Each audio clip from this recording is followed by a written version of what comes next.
Hello, everyone. My name is Naomi van Ameele, and this poster focuses on salt caverns for energy storage in terms of stability and induced seismicity. The work is done together with Herminio Honorio, Mohamed Said Amini, Annemarie Muntelumbos, and Hadi Hajibeji at the Technical University of Delft. Now, let me zoom in a bit so you can see the poster better.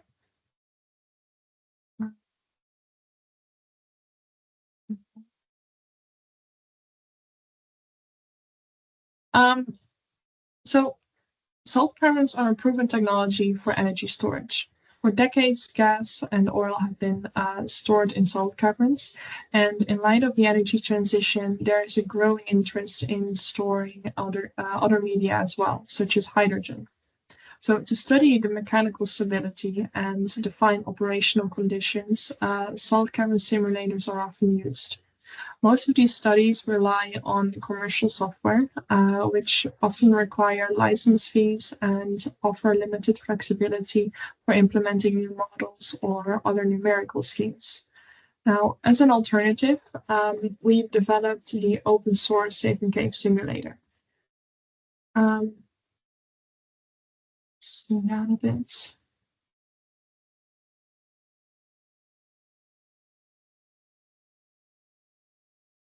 Yes. Yeah. So the Safe and Cave has a modeling approach that ranges from laboratory to field scale. At the lab scale, parameters derived from, for example, triaxial compression tests on salt samples are used to calibrate the constitutive model. These salt samples are then are subjected to controlled axial and confining stresses, and from these tests, constitutive parameters are extracted to characterize, let's say, the time-dependent deformation. The Safe and Cave implements a comprehensive constitutive modeling approach. It combines the elasticity, capturing the instantaneous reversible deformation, but also the viscoplasticity through capturing the transient creep, dislocation creep, which is a temperature-dependent power law creep mechanism, but also the viscoelasticity, modeling the reverse creep during unloading and reloading. Together, these mechanisms capture the elasticity, the viscoelastic relaxation, viscoplastic flow, and long-term creep, capturing the ultimately capturing the transient, steady state, and reverse creep, while also enabling the reproduction of experimental stress strain responses under cyclic and long-term loading. Yeah, same it. So with these calibrated parameters, the model is scaled up to simulate the mechanical behavior of underground storage caverns. The operational conditions are applied as boundary conditions, including gravity, overburden stress, side-burning stress, and time-dependent cavern pressure. Overall, the Safe and Cave handles both the initial equilibrium state and the operational stages, allowing simulations of realistic injection and withdrawal cycles for gas storage.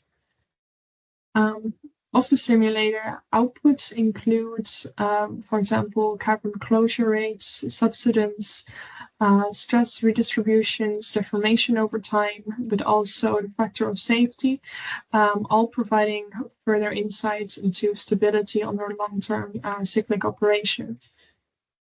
Now, another way that the simulator allows us to go from lab to field scale are the 3D meshes that are generated with the GMesh software. The meshes include named boundaries and subdomains that represent, for example, the cavern geometry, but also different lithological layers, such as interlayers in the salt, the overburden and side burden layers. And they then serve as inputs for the simulations with the Safe and Cave. So the simulations are run in with finite element solvers, which the results can be post-processed with ParaView. Now, overall, the Safe and Cave provides a robust and flexible constitutive model implementation. The material point formulation for stress and strain updates. Also a straightforward boundary condition handling, such as the cyclic cavern pressure. Also time integration schemes, arbitrary spatial property distributions, automatic initial stress calculations, and all with a single input file workflow to enhance reproducibility and also ease of use.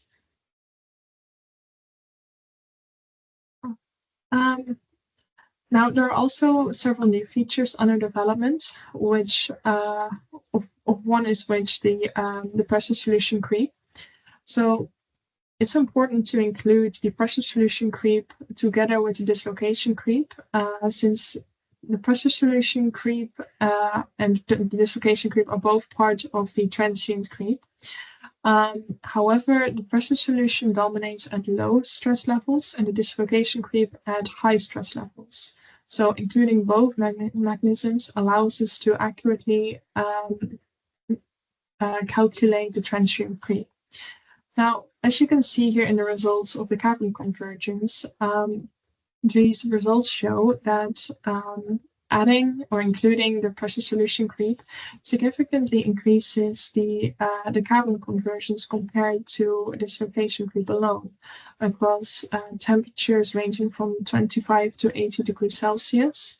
So ultimately, by including both pressure solution creep and dislocation creep, it's therefore a crucial step in accurately assessing cavern stability.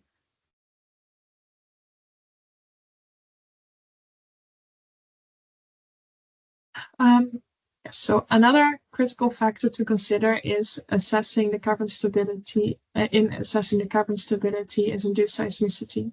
So in the field, induced seismicity monitoring is often used to assess cavern stability over time.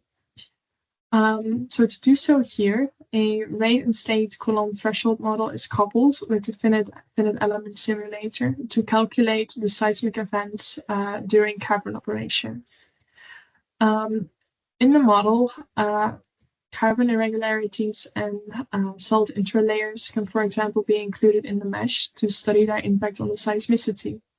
But essentially, the stress changes from the Safe and Cave simulator are used to calculate the seismicity rate, so the number of seismic events over time. For this, the principal stresses from Safe and Cave are used to calculate the Coulomb stress changes. And as you can see here in the graph, when the Coulomb stress changes exceed the critical Coulomb stress threshold, that can lead to instability. So faults can slip in that domain, and that can lead to induced seismicity.